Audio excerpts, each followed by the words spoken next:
Om Sai Ram. Welcome to Sai Samarpan channel.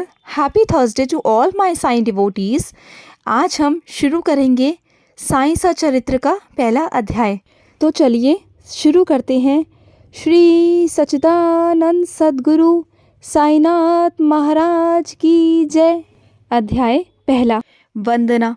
गेहूं पीसने वाला एक अद्भुत संत. गेहूं पीसने की कथा तथा उसका तात्पर्य. पुरातन पद्धति के अनुसार श्री हिमान पंत श्री साईं सचरित्र का आरंभ वंदना द्वारा करते हैं. पहला. प्रथम श्री गणेश को साष्टांग नमन करते हैं, जो कार्य को निर्विघ्न समाप्त कर उसको यशस्वी बनाते हैं और कहते हैं कि श्री साईं ही गणपति हैं. दूसरा. फिर भगवती सरस्वती को, जिन्होंने काव्य रचने की प्रेरणा दी, और कहते हैं कि श्री साईं भगवती से भिन्न नहीं है, जो कि स्वयं ही अपना जीवन संगीत बयान कर रहे हैं. तीसरा. फिर ब्रह्मा, विष्णु और महेश, जो क्रमश उत्पत्ति, स्थिति और संहार करता है, और कहते हैं कि श्री साईं और वे अभिन्न हैं. वे स्वयं ही गुरु बनकर भव सागर से पार उतार देंगे. चौथा. फिर अपने कुलदेवता श्री नारायण आदिनाथ की वंदना करते हैं, जो कि कोकण में प्रकट हुए. कोकण वह भूमि है जिसे श्री परशुराम ने समुद्र से निकालकर स्थापित किया था. तत्पश्चात वे अपने कुल के आदि पुरुषों को नमन करते हैं. पांचवा. फिर भी भारद्वाज मुनि को, जिसके गोत्र में उनका जन्म हुआ, पश्चात उन ऋषियों को, जैसे याज्ञवल्क्य, भृगु, पाराशर, नारद, वेदव्यास, सनक, सनंदन, सनत कुमार, शुक, शौनक, विश्वामित्र, वशिष्ठ, वामदेव, जैमिनी, वैश्यपायन, नवयोगींद्र इत्यादि तथा आधुनिक संत जैसे निवृत्ति, ज्ञानदेव, सोपान, मुक्ताबाई, जनार्दन, एकनाथ, नामदेव, तुकाराम, कान्हा, नरहरि आदि को नमन करते हैं.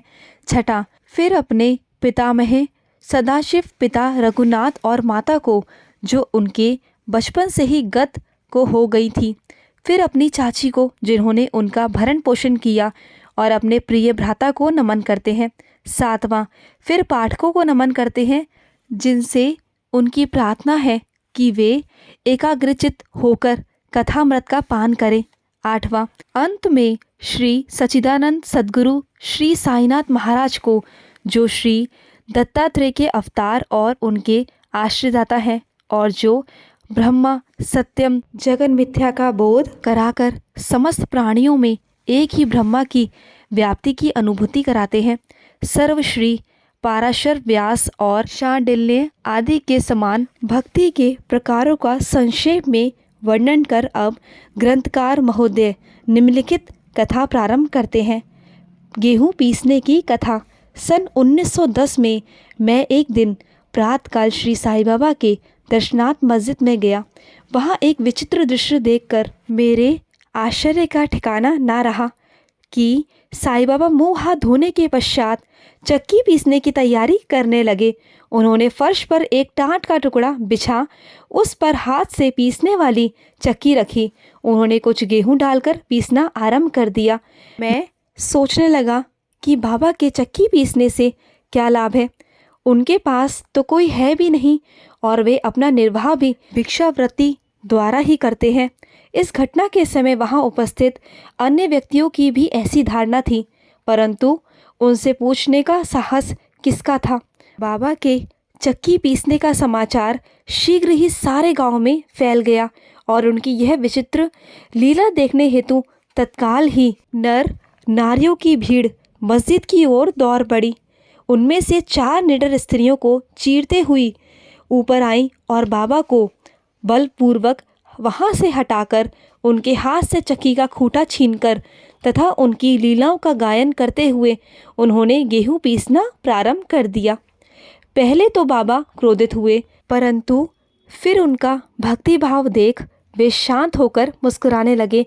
पीसते पीसते उन स्त्रियों के मन में ऐसा विचार आया कि बाबा के तो ना घर द्वार है, और ना इनके कोई बाल बच्चे हैं, तथा ना कोई देखरेख करने वाली ही है. वे स्वयं भिक्षावृत्ति द्वारा ही अपना निर्वाह करते हैं. अतः उन्हें भोजन आदि के लिए आटे की आवश्यकता ही क्या है। बाबा तो परम दयालु हैं, हो सकता है कि यह आटा वे हम सब लोगों में ही वितरण कर दे। इन्हीं विचारों से मग्न रहकर गीत गाते गाते ही उन्होंने सारा आटा पीस डाला। तब उन्होंने चक्की को हटाकर आटे का 4 समान भागों में विभक्त कर लिया और अपना अपना भाग लेकर वहाँ से जाने को उगत हुई। अभी तक शांत मुद्रा में निमग्न बाबा तत्क्षण ही क्रोधित हो उठे और उन्हें अपशब्द कहने लगे। स्त्रियों, क्या तुम पागल हो गई हो? तुम किसके बाप का माल हड़प कर ले जा रही हो? क्या कोई कर्जदार का माल है जो इतनी आसानी से उठाकर लिए जा रही हो?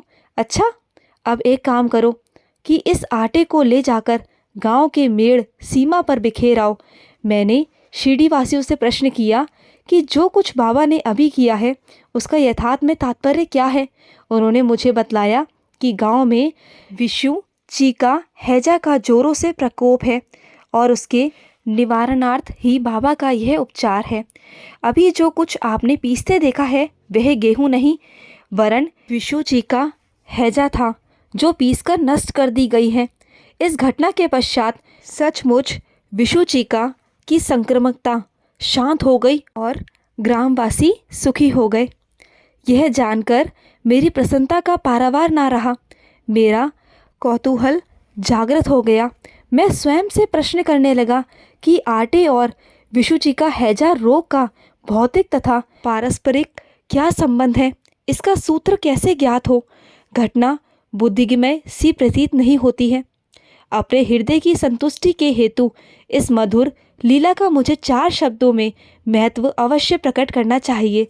लीला पर चिंतन करते हुए मेरा हृदय प्रफुल्लित हो उठा और इस प्रकार बाबा का जीवन चरित्र लिखने के लिए मुझे प्रेरणा मिली। यह तो सब लोगों को विदित ही है कि यह कार्य बाबा की कृपा और शुभ आशीर्वाद से सफलतापूर्वक संपन्न हो गया। अब आते हैं आटा पीसने का तात्पर्य। शिरडी वासियों ने इस आटा पीसने की घटना का जो अर्थ लगाया वह तो प्राय ठीक ही है, परंतु उसके अतिरिक्त मेरे विचार से कोई अन्य अर्थ भी है। बाबा शिरडी में 60 वर्षों तक रहे और इस दीर्घ काल में उन्होंने आटा पीसने का कार्य प्राय प्रतिदिन ही किया। पीसने का अभिप्राय गेहूं से नहीं वरन अपने भक्तों के पापों, दुर्भाग्यों, मानसिक तथा शारीरिक तापों से था। उनकी चक्की के 2 पार्टों में ऊपर का पार्ट भक्ति तथा नीचे का कर्म था। चक्की की मुठियाँ जिसे पकड़कर वे पीसते थे वह था ज्ञान। बाबा का दृढ़ विश्वास था कि जब तक मनुष्य के हृदय से प्रवृत्तियाँ, आसक्ति, घृणा तथा अहंकार नष्ट नहीं हो जाते, जिनका नष्ट होना अत्यंत दुष्कर है, तब तक ज्ञान तथा आत्मभूति संभव नहीं है। यह घटना कबीरदास जी की इसके तदनुरूप घटना की स्मृति दिलाती है। कबीरदास जी एक स्त्री को अनाज पीसते देखकर अपने गुरु निपट निरंजन से कहने लगे कि मैं इसलिए रुदन कर रहा हूँ कि जिस प्रकार अनाज चक्की में पिस जाता है उसी प्रकार मैं भी भवसागर रूपी चक्की में पीसे जाने की यातना का अनुभव कर रहा हूँ। उनके गुरु ने उत्तर दिया कि घबराओ नहीं, चक्की के केंद्र में जो ज्ञान रूपी दंड है उसी को दृढ़ता से पकड़ लो। जिस प्रकार तुम मुझे करते देख रहे हो उससे दूर मत जाओ, बस केंद्र की ओर ही अग्रसर होते जाओ और तब यह निश्चित है कि तुम इस भवसागर रूपी चक्की से अवश्य ही बच जाओगे। साईं सचरित्र का पहला अध्याय समाप्त हुआ।